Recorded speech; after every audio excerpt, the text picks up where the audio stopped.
Bonjour, donc on va essayer de faire la solution du deuxième exercice de ce TP3. Alors dans cet exercice, donc on a un programme en assembleur bien sûr à écrire contenant deux procédures nommées respectivement print.i et scan.i. Le i ici, donc ça c'est le type entier, integer. Et voilà, donc j'aimerais rappeler que la difficulté concernant le traitement d'un entier, c'est que le langage assembleur il n'offre pas un numéro de fonction pour la saisie ou l'affichage d'un entier. Et comme ça, donc, pour faire le traitement d'un entier, donc, on doit bien sûr le considérer comme étant, ou le langage, il va le considérer comme étant un caractère. Et comme ça, donc, on va essayer d'utiliser le numéro de fonction proposé par le langage d'un caractère. Mais bien sûr, si vous remarquez donc, dans la table ASCII, donc je vais afficher bien sûr la table ASCII. Donc, si vous remarquez, donc, dans la table ASCII, on a les chiffres, les valeurs, bien sûr, d'un nombre, donc de 0 jusqu'à 9 en décimale, de 0 jusqu'à 9. Mais dans cette table ASCII, ces numéros, donc, ils ont un code ASCII. Par exemple, le 0, c'est un 48, le 1, c'est un 49, le 9, c'est un 57. Alors, lorsque vous allez utiliser un numéro de fonction pour saisir un entier, un numéro de fonction de caractère pour saisir un entier, alors votre entier, donc, il a un code ASCII correspondant au caractère. C'est-à-dire que le 9 pour le langage, donc il a comme code ASCII un 57. Le 0, donc il a comme code ASCII un 48. Alors, si vous voulez bien sûr récupérer la valeur exacte de votre entier, il faut bien sûr utiliser ce numéro de fonction de caractère, mais il faut faire la soustraction de 48 de ce code ASCII du caractère, bien sûr, qui est le nombre. Et comme ça, donc, lorsque vous allez saisir un 0, le code ASCII proposé par le langage, c'est un 48. Lorsque je mets une soustraction de 48, je vais trouver un 0. Et ça, c'est la valeur de ce nombre. La même chose pour le 9, par exemple. Je vais taper le 9 en utilisant le numéro de fonction de caractère, par exemple un 0, un 0,1 ou un 0,8. Je vais, par exemple, le trouver comme valeur de ce code ASCII un 57. Lorsque je vais enlever le 48, alors j'aurai un 9. Et ça, c'est la valeur de cette entier. Deuxième difficulté qu'il faut bien sûr répondre, c'est que l'entier, donc il est peut-être sur plusieurs valeurs. Et comme il est sur plusieurs valeurs, c'est-à-dire que la saisie, il va être par étapes dans une boucle. Et comme ça, donc à chaque fois, donc, je vais taper une valeur. On va utiliser l'algorithme qu'on a déjà expliqué dans le présentiel, c'est que l'ancien valeur, donc il sera multiplié fois 10 plus la valeur courante. Et comme ça, donc, lorsque je vais taper par exemple un 12, le 1, donc il est bien sûr, voilà, donc c'est en unité. Lorsque je vais taper par exemple le 2, ce 1, donc il sera multiplié fois 10, et après, donc je vais ajouter le 2. C'est une sorte de décalage vers la gauche des nombres qu'on saisit, et voilà, donc jusqu'à la dernière position. Alors, donc on va essayer de voir ce qui est demandé dans cet exercice. Donc, on a deux procédures à saisir ou à développer. Donc, la première procédure, c'est pour la saisie d'un entier. La deuxième procédure pour l'affichage d'un entier. Le programme principal, donc, c'est un programme qui demande la saisie bien sûr, de déclarer un tableau de 100 éléments. Et après, donc, de saisir le nombre des éléments à remplir dans le tableau, de saisir les éléments du tableau et à la fin d'afficher les éléments du tableau. Alors pour l'affichage aussi du tableau des éléments d'un entier, on utilise une boucle concernant bien sûr l'affichage des restes de l'entier par 10. Donc à chaque fois, donc, je vais diviser mon entier par 10 et je vais empiler le reste. Une fois donc on termine bien sûr la division lorsqu'on a un quotient nul, je vais dépiler pour récupérer mon entier. Parce que si je vais directement afficher les restes, j'aurai un nombre à l'envers. On a déjà expliqué ça en présentiel. Alors le programme de ou la solution à cet exercice, c'est la suivante.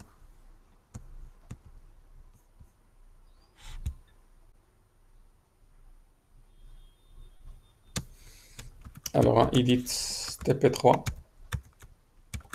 exercice 2, point assembleur. Alors, je vais essayer de l'expliquer rapidement. Donc, un point modèle small, donc un point data, donc la déclaration des données. Donc, on a un tableau de taille 100. Chaque élément, donc, il est sur 2 octets, un DW Word. Et voilà, donc il n'est pas initialisé. Donc, le 100, c'est la taille du tableau. Et la déclaration d'un tableau, c'est avec un dup. On a un nombre qui est déclaré DW, donc sur 2 octets, qui n'est pas initialisé, donc un point d'interrogation.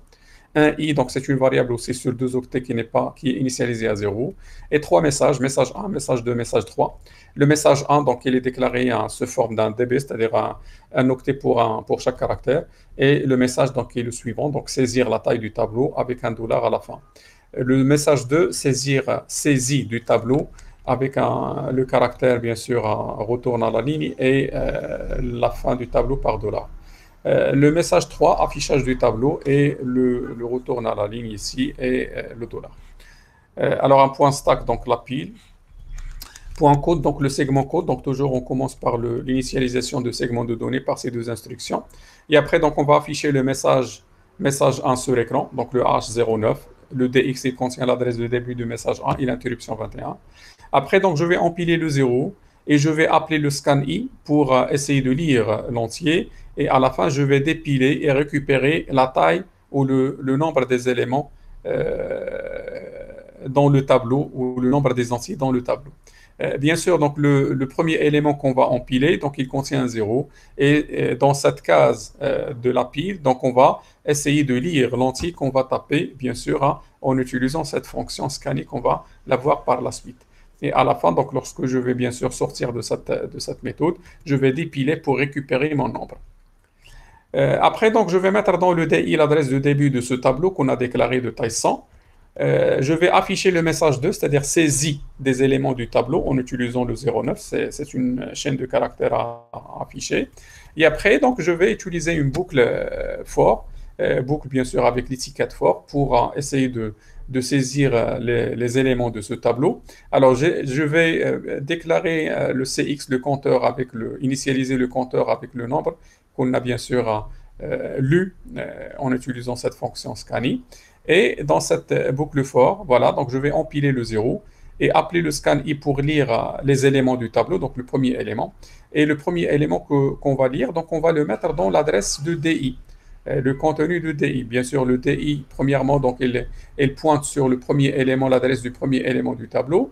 Et le contenu de cette adresse, donc on va mettre bien sûr l'entier qu'on a lu et qu'on va dépiler, bien sûr, en utilisant le pop DI.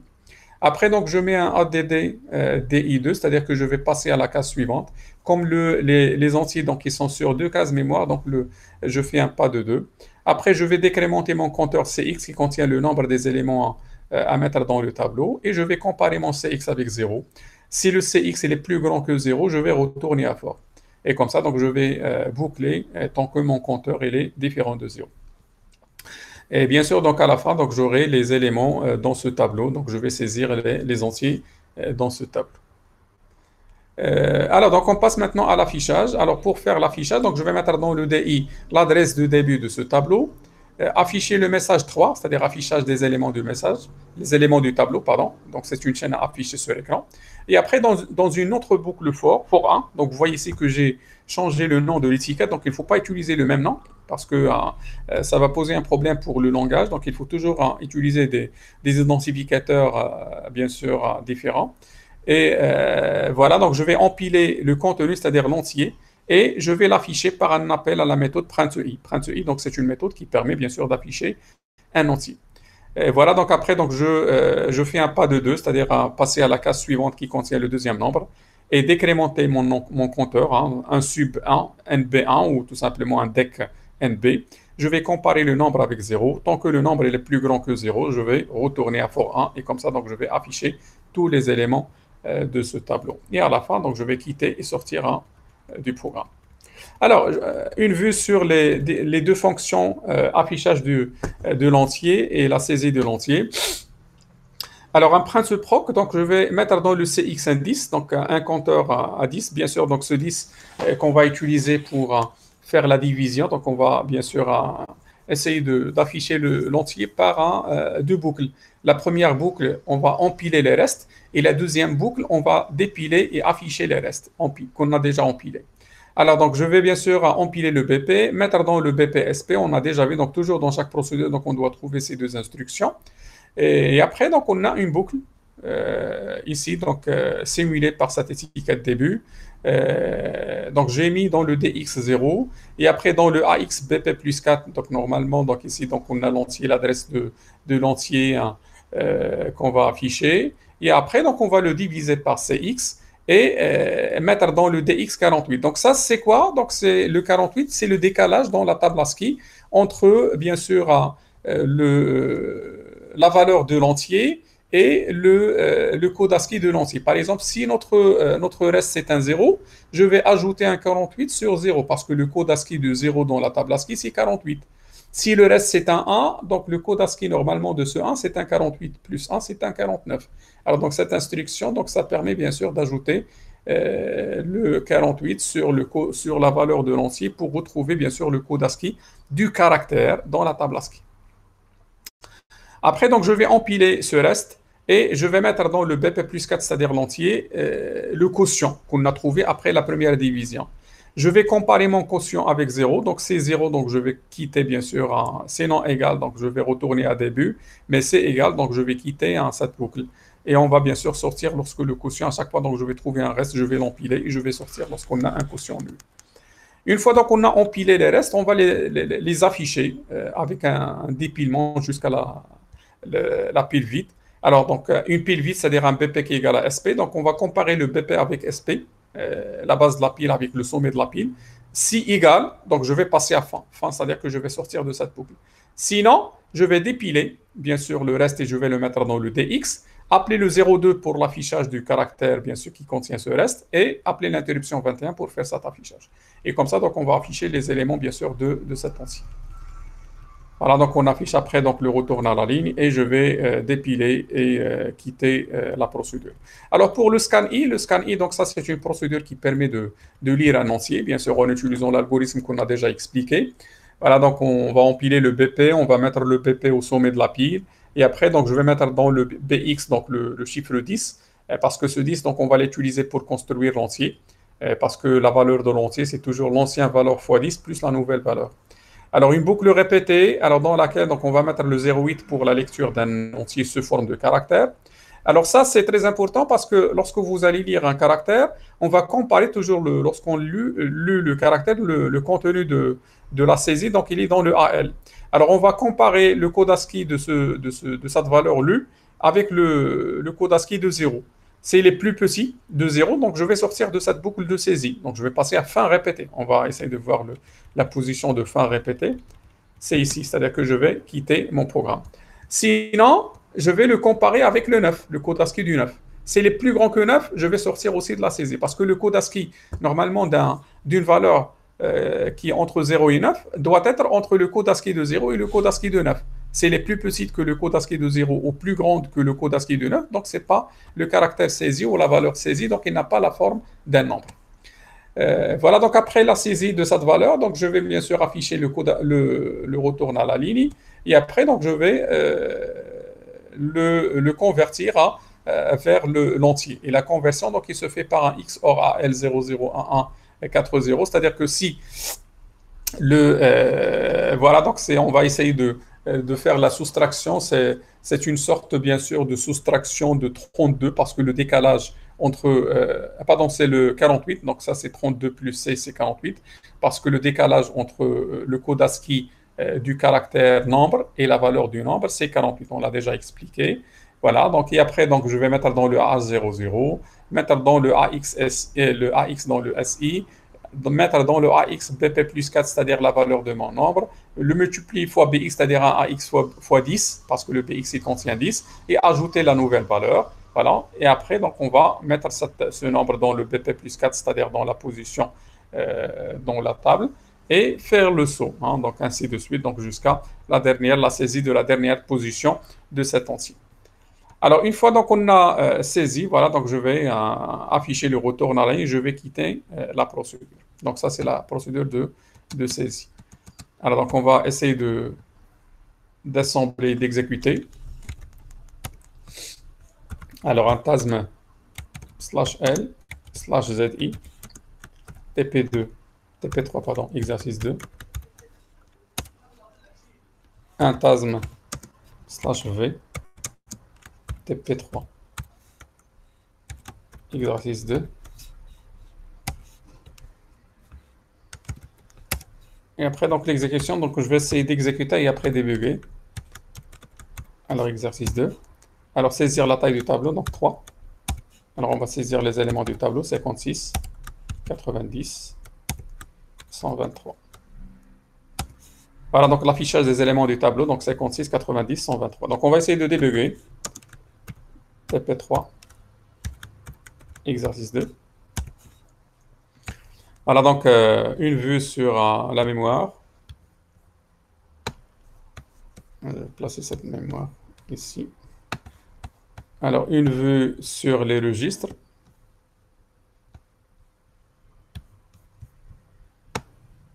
Voilà, donc l'exécution pas à pas, donc avec un F8. Voilà, donc initialiser le segment de données, afficher le message, message 1, saisie de la taille du tableau. Après, donc, on va empiler le 0. Donc, ici, le SP, donc c'est 0,400. Donc, lorsqu'on va empiler le 0, donc il devient 0,3 FE. Voilà, donc 0,3 FE. Donc, je vais passer à SS pour voir le contenu de ce 0,3 FE. Voilà, donc on trouve un 0. Après, donc, je vais appeler le scan-i. Donc, je vais essayer d'entrer dans cette procédure, donc avec un F7.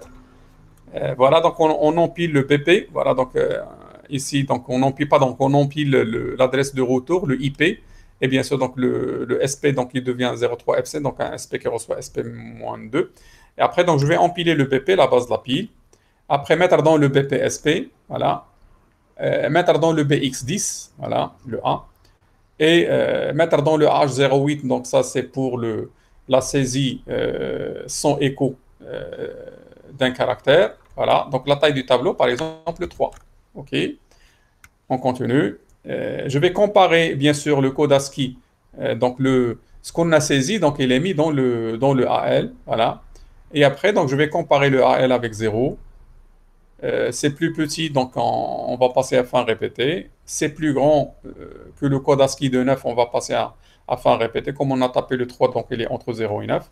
Je vais passer bien sûr à la conversion de notre... Bien sûr, vous remarquez ici que dans le AL, on n'a pas la valeur de 3 qu'on a tapé, mais parce que bien sûr, c'est le code ASCII du caractère plus la valeur du caractère 3 et non pas la valeur de l'entier 3. Voilà, donc je vais afficher le 02, l'affichage de retour à la ligne. Après, maintenant, donc on va essayer de convertir le AL, bien sûr, du caractère vers la valeur de cet entier. Vous remarquez ici que maintenant le caractère c'est 0,3. Au lieu de, bien sûr, du code ASCII de la valeur 3, donc on a la valeur vraiment de cet entier qui est le 3. Alors on continue. H reçoit 0. Après, donc, on va essayer de construire. Donc, on n'a qu'une seule étape à faire parce que notre entier il est composé d'une seule position.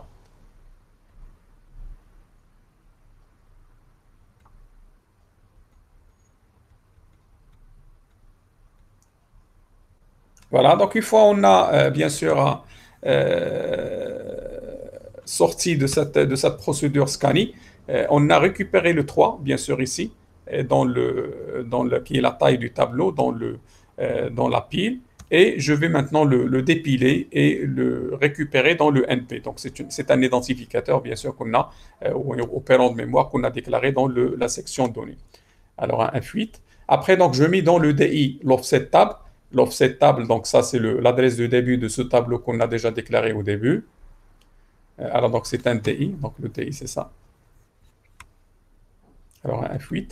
Alors, donc, je vais passer à ce tableau DI. Donc, c'est un 308 qui est dans le segment de données. Un DS, 2 points, 308. Voilà, donc, c'est un tableau vide qui contient des zéros. Voilà, on continue. Afficher le message 2, c'est-à-dire saisie des éléments du tableau, mettre dans le CXNB, donc essayez de remarquer que dans le CX, maintenant, donc on a le 3, qui est la taille du tableau. Je vais empiler le 0 et je vais lire les éléments. Donc, je ne vais pas entrer dans le scanning, donc je vais tout simplement essayer de lire les éléments et je vais essayer de voir, bien sûr, l'affichage de ces éléments dans mon tableau. Alors, donc un F8.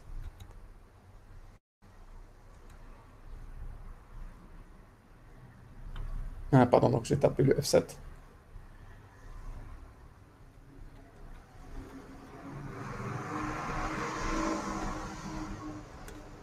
Alors, les éléments du tableau, par exemple, un 12. Qu'est-ce que j'ai tapé?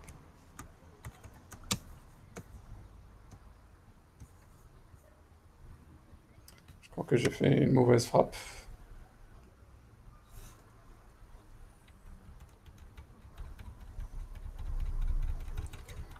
Ah, donc je vais quitter et voilà, donc faire un autre test.